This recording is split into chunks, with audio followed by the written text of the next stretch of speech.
Have you ever looked up at the stars and wondered if we are alone? What if the message we are searching for isn't out there in the cosmos? What if it's right here, written on the surface of our own planet? In the vast, arid plains of southern Peru lies a message. It is a message etched into the very earth. Giant figures of animals, strange geometric shapes, and long, straight lines stretch for miles. They are so enormous that you can only truly see them from high above. This is the mystery of the Nazca Lines. Who created them? And more importantly, who were they trying to talk to? For centuries, people lived and traveled through the Peruvian desert. They walked right over these incredible designs, completely unaware of what lay beneath their feet. From the ground, the lines are almost invisible. They look like simple paths or shallow ditches in the reddish-brown desert soil. It wasn't until the 1920s and 1930s, with the arrival of commercial aviation, that the secret was finally revealed. Pilots flying routes between Lima and Arequipa looked down and saw something impossible.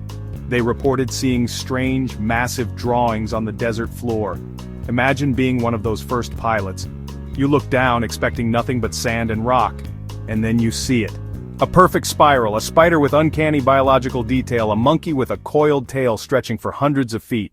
The Nazca Lines are located on a high, arid plateau. It stretches for more than 50 miles between the towns of Nazca and Palpa in southern Peru. This region is one of the driest places on Earth.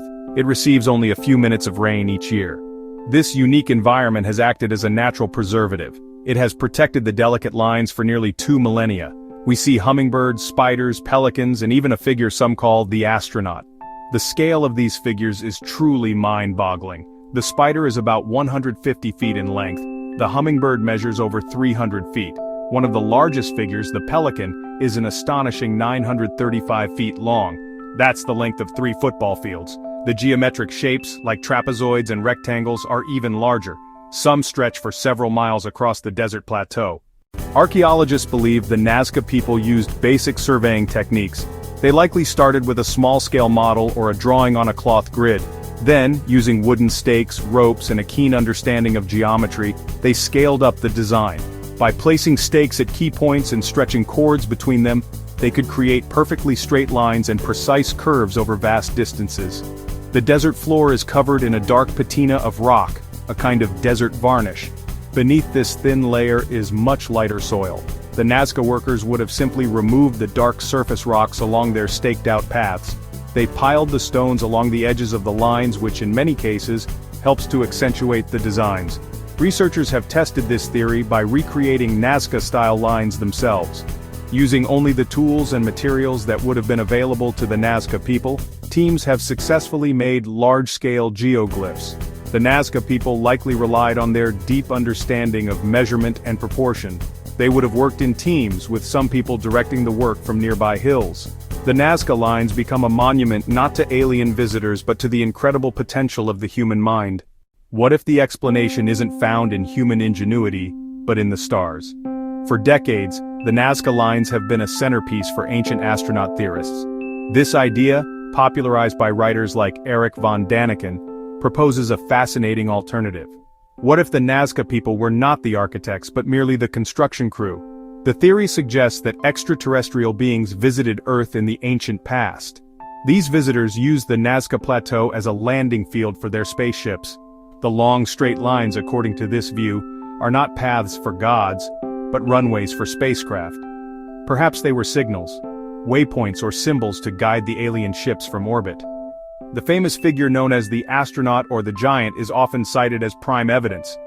This humanoid figure, with its large round eyes, looks to some like a being in a helmet and spacesuit. Of course, there is no direct physical evidence to support this hypothesis. No crashed spaceships or alien artifacts have ever been found in the Nazca Desert. Scientists argue that the runways would be too soft to support the landing of any heavy craft, but the what-if remains. The alien hypothesis encourages us to keep an open mind. One of the most prominent ideas is that the lines were connected to rituals for water and fertility. Remember, this is one of the driest places on the planet. Water was life.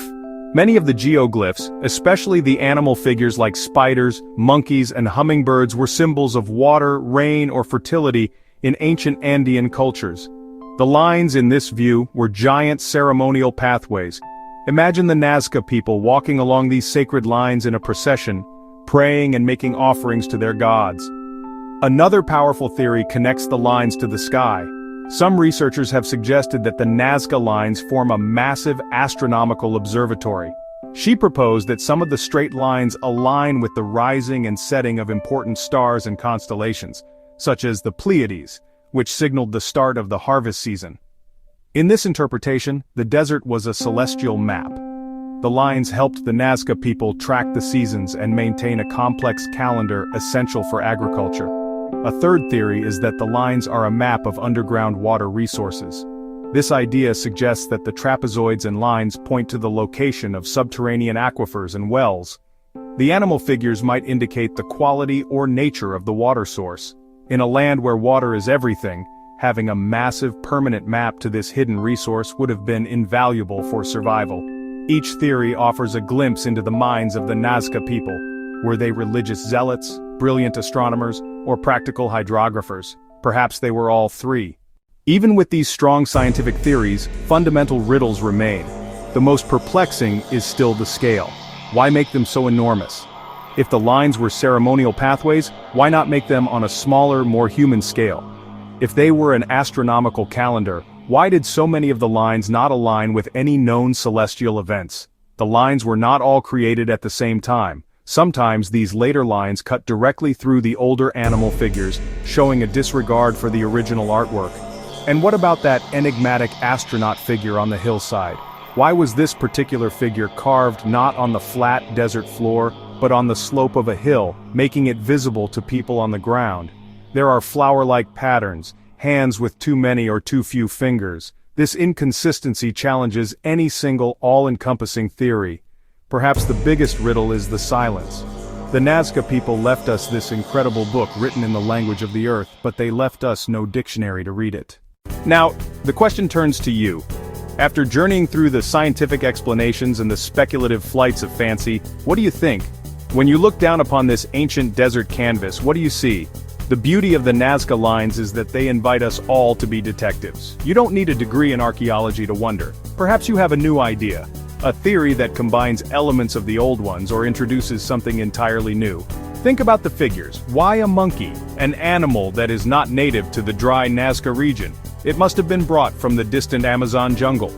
And what about the spider, depicted with such biological accuracy that it shows a reproductive organ only visible under a microscope?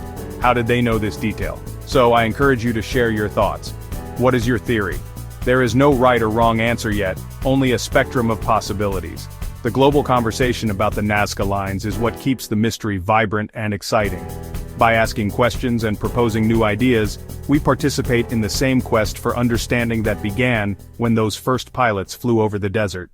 In the end, the Nazca lines remain one of humanity's most profound and beautiful mysteries. They are a silent testament to a world that is now lost to us.